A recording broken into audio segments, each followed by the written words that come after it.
নমস্কার, আশা করি সকলেই খুব ভালো আছেন। আমার ছোট্ট একটি ভিডিওতে সকলকে স্বাগত জানাই। আপনাদের আশীর্বাদে আমিও কিন্তু খুবই ভালো আছি। 15 দিনে আমি কতগুলো রাখি বানিয়েছি সেগুলোই আমি আপনাদের সঙ্গে শেয়ার করব। আমি এর আগের বারে রাখি বানিয়েছিলাম একদম অন্য রকমের আর অন্য কালারের, আর এইবার একটা রাখি নিয়ে আসছে একটা অন্য ডিজাইনের, মানে মূর্তিটা একটু বড় ছোট মিশিয়ে করতে হবে। আগের বারের পুঁতিগুলো সবই ছোট ছিল, এইবারে বড় ছোট সব রকম পাইল করেই এইটা গাঁথতে হবে। আর আমি এই রাখি গাঁথাটা আগের ভিডিওতে দেখিয়েছি, এইবারে আর গাঁথাটা দেখালাম না, আর কতগুলো বানিয়েছি সেইটাই দেখাবো।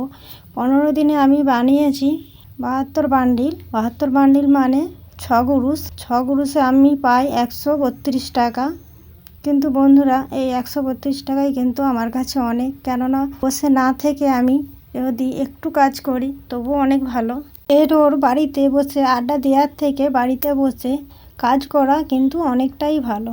এরপর দেখুন বন্ধুরা, আমাদের রাস্তার দিকে আমি দেখাচ্ছি আমাদের রাস্তার অবস্থা কি হয়েছে। দেখুন, এই বর্ষাকালে আমাদের এখানে কোনো ঢালাই রাস্তা হয়নি, অন্য অন্য জায়গায় হয়েছে, আমাদের এখানটা কিন্তু বাকি আছে। আর দেখুন, এইখানে আমি সকালবেলা কাজ সেরে এই বাঁশগুলো কিন্তু চালা করে নিয়েছি। আজকে একটু হালকা রোদ হয়েছে, রোদে শুকনো করে নেব। সবসময় তো আর গ্যাসে রান্না করা যায় না, তাই আমি বাঁশগুলো আগে থেকেই ঝাড় থেকে কেটে এনে এখানে রেখেছিলাম। এখান থেকে আমি 2 টুকরো করে একদিকে রেখেছি, এরপর আমি রোদে দিয়ে দেব। এই আনারস গাছগুলো এই বর্ষার জলে কিন্তু খুব সুন্দর হয়েছে, কিন্তু বন্যা আসলেই গাছগুলো সব মরে যাবে। কিন্তু এই আনারসের গাছের গোড়া থাকলেই কিন্তু হবে। এক বছর বন্যা এসে প্রচুর কিন্তু গাছগুলো মরে গেছিলো।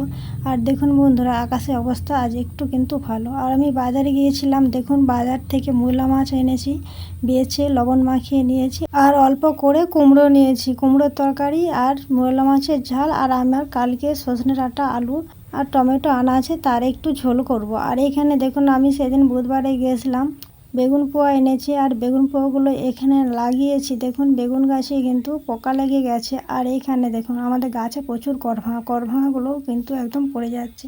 আর এখানে দেখুন, একটা কারি পাতার গাছ লাগিয়েছিলাম দানা, তাও কিন্তু হয়ে গেছে। আর এখানে একটা লিচু গাছ হয়েছে, লিচু খেয়ে আমি দানা লাগিয়েছিলাম, লিচু গাছটা হয়েছে। দেখি আমাদের এখানে লিচু গাছ হয় কি না। অনেকে বলে আমাদের এখানে লিচু গাছ হয় না, দেখি লাগিয়েছি তো কেমন হয়, পরে আমি আপনাদের সঙ্গে কিন্তু শেয়ার করব। আর লিচুর দাম তো প্রচুর, যদি গাছে লিচু হয় তাহলে আর কিনে খেতে হয় না।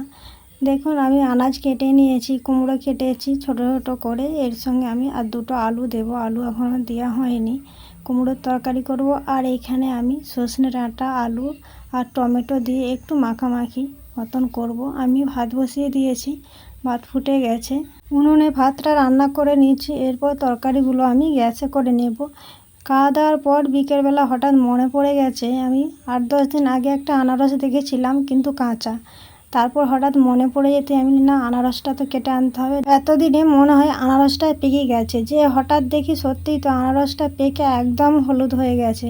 দেখুন বন্ধুরা, আর আনারসের গোড়া থেকে এত ফ্যাঁকর বেরিয়েছে, মানে চাপা হয়েছিল, আমি আনারসটা একটুও খেয়াল করে দেখিইনি, একদম পেকে গেছে। আর কিছুদিন পরে হলেই আনারসটা কিন্তু নষ্ট হয়ে যেত। আনারসের গোড়া থেকে যে ছোট গাছগুলো বেরিয়েছে, এগুলো আমি ভেঙে রেখে দিলাম, এইগুলো লাগিয়ে দিলে কিন্তু আবার আনারস হবে। আমাদের অনেকগুলোই আনারস গাছ আছে, তাই আমি আর লাগাবো না, আমাদের সামনের প্রতিবেশীদের আমি এই আনারস গাছগুলো দিয়ে দেব, তারাই কিন্তু লাগিয়ে দেবে।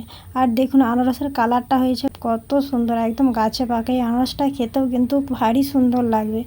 আজ তাহলে আমি ভিডিওটা এই পর্যন্তই রাখলাম, দেখা হবে অন্য কোনো ভিডিওতে। ভালো লাগলে অবশ্যই একটা লাইক ও কমেন্ট করবেন।